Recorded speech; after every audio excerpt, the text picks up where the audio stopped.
Bonjour, donc nous allons continuer notre travail avec le livre Maths C Matrices, le langage C appliqué aux mathématiques.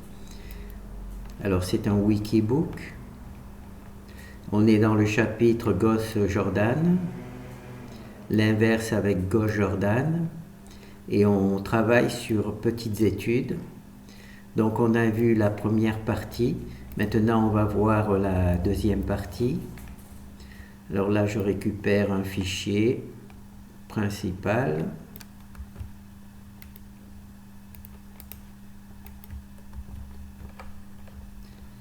Voilà. Et je vais directement récupérer le deuxième aussi. Alors on va travailler sur la fonction sort, trier les colonnes.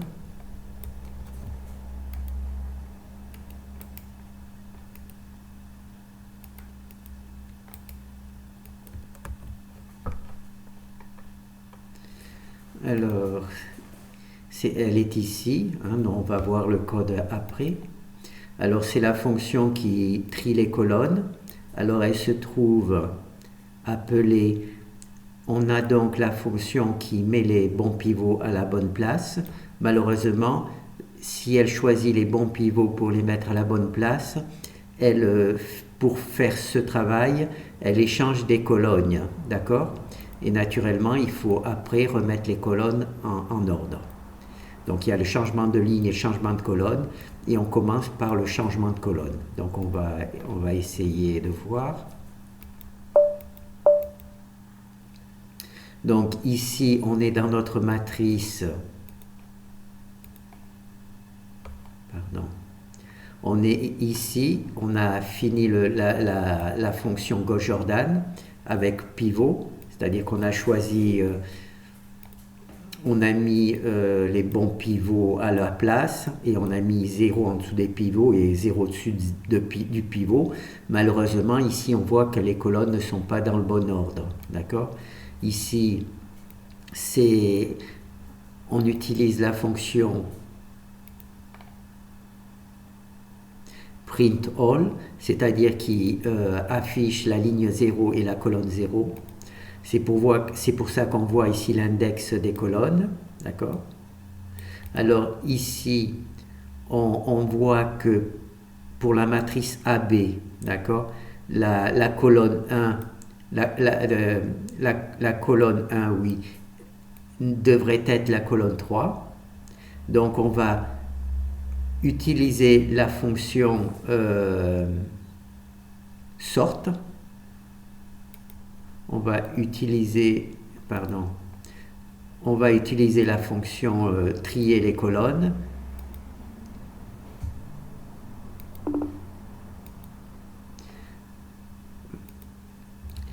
Voilà, on va copier la colonne 1 de AB. La colonne 1 de AB, c'est celle-là. Dans la colonne 3 de T. La colonne 3 de T, c'est celle-là. Pourquoi ? Parce que l'index de la colonne 1 de AB, il y a 3. Donc ça veut dire qu'il faut la positionner dans la colonne 3 de T pour que la matrice retrouve les bons ordres des colonnes. Ensuite, on voit que la colonne 2, maintenant on voit que la colonne 2 de AB doit être placée dans la colonne 1 de T. Pourquoi ? Parce que l'index, il est ici. D'accord ? On est dans la colonne 2 et l'index de AB est 1, donc il faut le positionner ici. Donc ici, on reconnaît la colonne de 2. Ensuite, la colonne 3, c'est ici. Voilà. Ici, on est dans la colonne 3 de AB, c'est ici. On voit que l'index, c'est 2, donc il faut copier cette colonne 3 de AB, colonne 3 de AB dans la colonne 2 de T, ici. Donc on voit la colonne 3, c'est ici. On la colonne ici, d'accord ? Voilà. Ensuite, ici, on a la colonne, on va faire la colonne 4 de AB, c'est celle-ci. On voit que l'index est 6, donc il faut la copier dans la colonne 6 de AB. Donc cette ligne-là, cette colonne-là, il faut la mettre dans la colonne 6 de AB. D'accord? C'est comme ça qu'on trie. Ensuite, on va passer à la colonne 5. Voilà, la colonne 5. Alors, dans la colonne 5, on voit qu'il y a 4. Donc, la colonne 5 de AB doit être mise dans la colonne 4 de T. D'accord? La colonne 5 de AB, colonne 5 de AB, c'est ici, elle doit être mise dans la colonne 4 de AB. Voilà. On voit 76, 17 et 98. D'accord? Et ensuite, la colonne 6 de AB, la dernière, la colonne 6 de AB, doit aller dans la colonne 5 de T. Donc la colonne 6 de AB, celle-ci, doit aller dans la colonne 5 de AT. Voilà, c'est ici. D'accord? Et c'est comme ça que les choses se passent. Et c'est comme ça qu'on arrive à trier les... On va faire un autre exemple. Alors, la colonne 1 de AB, c'est cette colonne-là, la colonne 1 de AB, doit aller dans la colonne 2, ici, de T. Dans la colonne 2 de T. Voilà, ici. Donc la colonne 1, c'est celle-ci, elle a l'index 2, il faut donc la mettre dans la colonne 2 de T. D'accord? Ensuite, la colonne 2 de AB, c'est celle-ci, la colonne suivante. On voit qu'il y a l'index 1, donc cette colonne 2 de AB, il faut la mettre dans la colonne 1 de T. Voilà. La colonne 2 de AB, il faut le mettre dans la colonne 1 de T. D'accord? On continue. Maintenant, la colonne 3 de AB, c'est celle-ci. On va la copier dans la colonne 3 de T. D'accord? On copie parce qu'il y a 3 ici. Dans la colonne 3 de AB, il y a 3. Donc, on copie la ligne 3 dans 3. D'accord? Donc, il n'y a pas de changement. Ensuite, on copie la colonne 4 de AB, c'est celle-ci. La colonne 4 de AB, c'est celle-ci. 1, 2, 3, 4, d'accord? Et dans la colonne 5 de T, parce qu'il y a marqué 5. Donc, copier la colonne 4 de AB dans la colonne 5 de T. Donc, on la colle ici. Cette colonne-là va être copiée ici, d'accord? C'est à ça que sert l'index. Alors maintenant, la colonne 5 de AB, la colonne 5 de AB, c'est celle-ci. Elle doit être copiée dans la colonne 4 de T. La colonne 5 de AB doit être copiée dans la colonne 4 de T. D'accord? Donc cette équation, cette colonne-là doit être copiée ici. D'accord? Et enfin, la dernière, la colonne 6 de AB, la colonne 6 de AB, celle-ci doit être copiée dans la colonne 6 de AB. Donc il n'y a pas de changement. Voilà, il n'y a pas de changement. D'accord? Donc maintenant, on va essayer de voir le code qui permet d'obtenir cette sorte. Donc là, il y a la fonction csorte, c'est celle qui fait le tri. D'accord? Donc ici, on copie une matrice T qui a la même taille que AB. D'accord? Pour qu'on puisse copier AB dans T. D'accord? Je vais peut-être le truc. Voilà. Ah merde. Je me suis trompé. C'est celui-là qu'il faut lancer. Voilà. Donc, on a une matrice, notre matrice AB ici. Donc, on a créé une matrice T qui a la même taille que AB pour qu'on puisse la copier dedans. Alors, on commence par la première colonne. On va jusqu'à la dernière colonne. Hein. On part de la première colonne, on va jusqu'à la dernière. Et en faisant ce travail, ce qu'on va faire, c'est copier une colonne d'une matrice AB dans la colonne de la matrice T. Alors là, au départ, ici c'est C1. Et ici aussi c'est C1. D'accord? Et dans la colonne 1 de la ligne 0, on a cette valeur-là. D'accord? Dans la ligne 1, là. C'est pas de chance, elles sont bien dans l'ordre. Bon, on va en prendre une autre qui n'est pas dans l'ordre. Voilà. Alors là, là, on copie des colonnes. Alors on copie la colonne de AB, la colonne C1 de AB dans la colonne, ici on va dire CX de T. D'accord? La colonne C1 de AB dans la colonne CX de T. D'accord? Donc là, on fait une boucle en partant de la première colonne à la dernière. Alors au début, on travaille sur la première colonne, d'accord? Ici la première colonne. Ici, on lit la valeur, la ligne 0 et la colonne 1, c'est cette valeur-là. Donc ici, il y a marqué C3. Donc pour ici, on va remplacer C3. Ça, c'est pour la première truc. Donc on va copier AB, la colonne C1 de AB dans la colonne C3 de T. C'est ce qui a marqué ici. On va copier la colonne 1 de AB dans la colonne 3 de T. D'accord? On copie la colonne 1 de AB dans la colonne 3 de T. D'accord? Donc là, on en est dans notre premier exemple. Voilà. Ensuite, on passe à la deuxième colonne. D'accord? Donc ici, on passe à C2. Voilà. Et ici aussi, c'est C2. Alors, là, on travaille dans la deuxième colonne de AB. D'accord? Et ici, on va voir qu'est-ce qu'il y a marqué dans la ligne 0 à la deuxième colonne. Alors, il y a marqué 2. Donc, c'est bon. Hein? Donc, on va marquer C2 aussi. 2. D'accord? Et donc, on va copier la colonne C2 de AB dans la colonne C2 de T. Dans la colonne C2 de AB, elle va se retrouver ici, dans la colonne C2 de T. D'accord? Ensuite, on continue.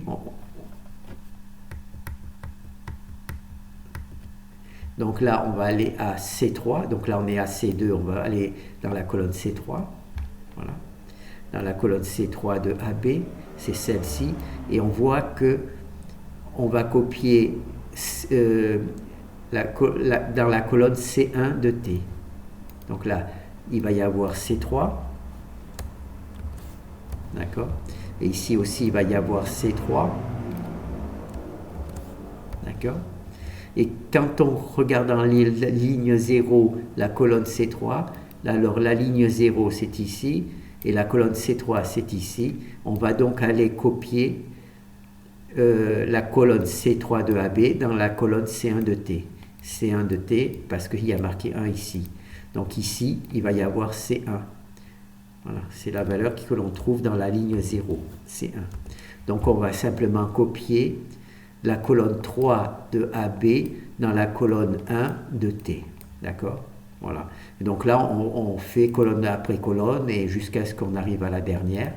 Et une fois que l'on a mis toutes les colonnes dans le bon ordre, eh bien, on va simplement recopier la matrice T dans la matrice AB. D'accord? On va simplement recopier, puisque à la fin,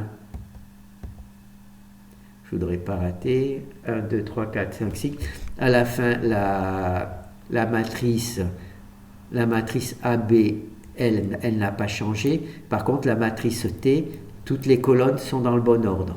D'accord? Dans la dernière matrice, toutes les colonnes sont dans le bon ordre. Donc, ce qu'on fait, c'est qu'on copie la matrice T dans AB. Dans AB. D'accord? C'est ce que fait ici. Tout simplement parce que T est dans le bon ordre, alors que AB n'est pas dans le bon ordre. D'accord? Voilà.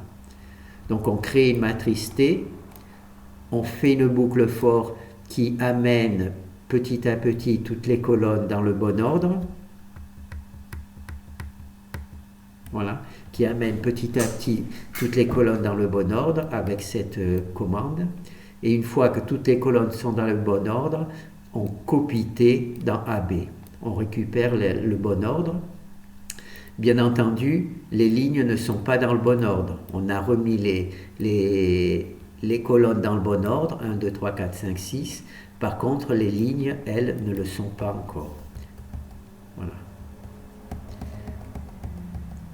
Voilà. Donc là, c'est cette fonction-là. Et la fonction qui met les lignes dans le bon ordre, ça sera la fonction suivante. D'accord? Donc là, on voit hein, le code. Hein. On refait une dernière fois. C'est trier les colonnes. Il faut créer une matrice qui a la même taille que AB. D'accord? Une matrice temporaire. C'est pour ça que je l'ai appelée T. D'accord?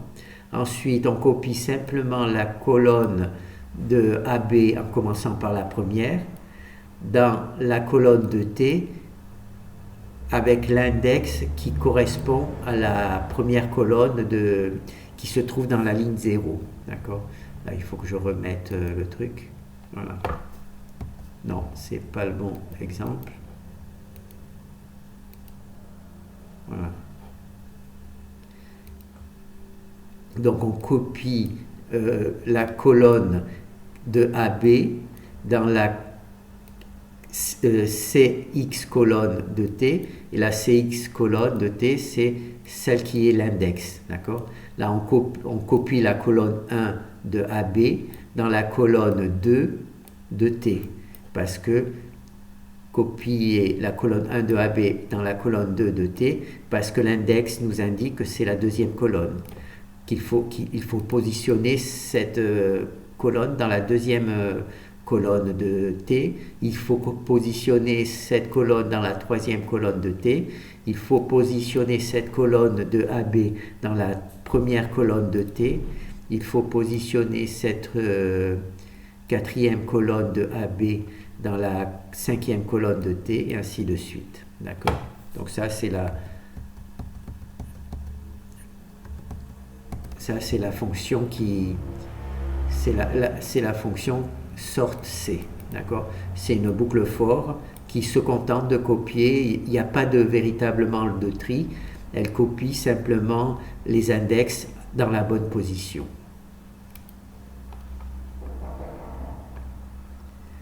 Alors maintenant, on va voir trier les lignes.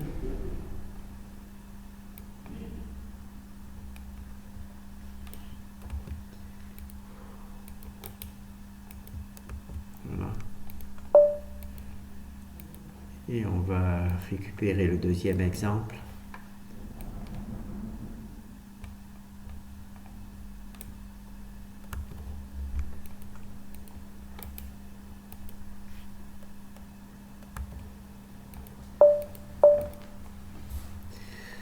Alors, on a notre matrice ici, notre matrice AB. C'est dommage qu'elle est si grande et qu'elle soit sur deux trucs. Donc, on a rangé ici toutes les colonnes dans le bon ordre. Simplement, les lignes ne le sont pas. D'accord? Alors, on va commencer par le pivot A1. D'accord? Ici, le pivot A1, il est 0. Donc, on ne fait rien. On passe au pivot 2,1, c'est-à-dire le deuxième ligne, première colonne, toujours, c'est 0. Donc on descend. On pivot troisième ligne, encore 0. D'accord? Donc on descend. Et là, finalement, ici, on finit par avoir 1. Donc on installe dans la première ligne, ici, la première colonne, le premier pivot. Donc ce pivot-là, c'était en fait... devait être positionné ici, et on a trié les lignes. Donc là, on a trouvé notre premier pivot pour 1,1, donc on va passer au pivot 2,2. Voilà. Pivot 2,2, c'est ici. Le pivot 2,2 ici, c'est celui-là, il est toujours à 0. Donc on passe à la ligne suivante pour essayer de retrouver le pivot. Alors là, le pivot 3,2, c'est ici, il est à 1. Donc ça veut dire que cette valeur-là, c'est le pivot de 2, on l'installe ici, d'accord? On le copie ici, d'accord? Donc cette ligne-là, 128, se retrouve ici, 128 se retrouve ici. Donc comme là, on a trouvé le pivot de 2, donc on va maintenant aller au pivot 3,3, c'est ici. Alors le pivot 3,3, et il est égal à 0, d'accord? Donc on descend ici. Alors on va à la ligne 4 et 3, donc là ce n'est plus 0. Donc ce qu'on fait, c'est qu'on récupère cette ligne-là pour le mettre en pivot 3,3. C'est ici que ça se passe, d'accord? Voilà. Et ensuite là on va au 4,4, et le 4,4 naturellement est bien positionné. Donc, et là maintenant nous avons vraiment la matrice inverse de A, d'accord? Puisqu'on a remis en place les colonnes et maintenant on vient de remettre en place les lignes. Voilà. Et donc là, on a notre bonne valeur, nos bonnes valeurs. D'accord? Les bonnes valeurs. Donc on refait un exemple. Donc là, on a notre matrice où tout est un petit peu aléatoire. D'accord? Où les colonnes sont bien rangées, mais les lignes ne le sont pas. Donc on va commencer par le pivot 1,1. Le pivot 1,1, il est égal à 0. C'est ici, donc c'est égal à 0. Donc on ne fait rien. On passe à la deuxième ligne, toujours la même colonne. Alors deuxième ligne, première colonne. Là, on s'aperçoit qu'on a une valeur qui n'est pas nulle. Donc on va la choisir comme pivot. Donc c'est bon. On a fait donc le premier pivot. Donc on va passer au pivot 2,2, cette valeur-là. Alors, cette valeur-là, elle est déjà à 1, pivot 2,2, donc c'est bon, on n'a rien à faire. Donc on passe au pivot 3,3. Là, le pivot 3,3, il est déjà bien positionné, donc on ne fait rien. On passe au pivot 4,4. Et voilà, et c'est déjà fait. D'ailleurs, il n'y avait qu'un pivot à changer, et toutes les valeurs ensuite tous les pivots étaient en bon uniforme. Voilà. Alors maintenant, on va essayer de voir la fonction qui trie les lignes. Qui trie les lignes, oui. Alors, c'est celle-là. Alors, il y a une boucle for, d'accord, qui part de la première colonne à la dernière colonne, d'accord. Et on vérifie la valeur des pivots, d'accord. Si le pivot n'est pas nul, on échange la ligne sur laquelle on se trouve et on l'installe dans la ligne de pivot. D'accord? Dès que l'on trouve une ligne dans laquelle la valeur n'est pas nulle, on fait le changement de ligne. On prend cette ligne et on l'installe dans le pivot. Et c'est cette fonction swap row qui échange les lignes. C'est une des fonctions de base une des fonctions de base de l'algèbre linéaire pour résoudre les systèmes. Échanger des lignes, échanger des colonnes, multiplier une ligne par un scalaire, c'est une des trois trucs. D'accord? Voilà, et c'est sept trucs. La boucle for passe de la première colonne à la dernière colonne de A. D'accord? Et ici, on vérifie si le pivot est inférieur tant que le pivot est inférieur à 0, enfin plutôt tant que le pivot est 0 et qu'on n'est pas sorti de la dernière ligne.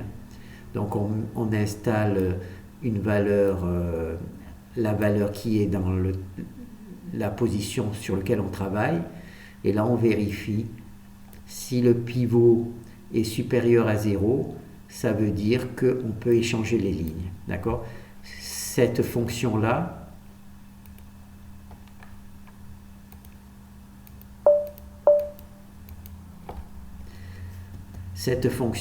travaille sur une matrice de ce type, c'est-à-dire une matrice identité qui a été déstructurée, hein, qui n'est plus dans le bon ordre. Elle ne travaille pas dans une matrice où il y a des 1, des 3, des 5, des 10, toutes les valeurs mélangées. D'accord? C'est une matrice où il y a en règle générale dans toute la colonne qu'une valeur qui n'est pas nulle, c'est-à-dire le pivot. D'accord? Ici, il n'y a qu'une valeur qui n'est pas nulle, c'est le pivot. D'accord? Et dans tout c'est pour ça qu'on vérifie simplement si la valeur n'est pas nulle, si la valeur n'est pas nulle. Voilà, si la valeur, le pivot ici n'est pas nul, ça veut dire que c'est le bon pivot qu'il faut installer juste dans la bonne place. Et c'est cette fonction-là qui fait ça. Et ensuite, ici, on passe au pivot suivant. D'accord? Là, si on était au pivot 2,2, on a trouvé ici, on a positionné le bon pivot. Et là, on passe au pivot 3,3. D'accord? On incrémente les pivots. Bon, ben là, je pense qu'on a vu toutes les fonctions, l'étude, oui, trier les lignes, trier les colonnes, la fonction inverse du pivot, c'est l'algorithme de Gauss-Jordan, et ici c'est l'algorithme de la fonction inverse totale. Bon, ben on a tout vu, je pense que c'est bon. Merci.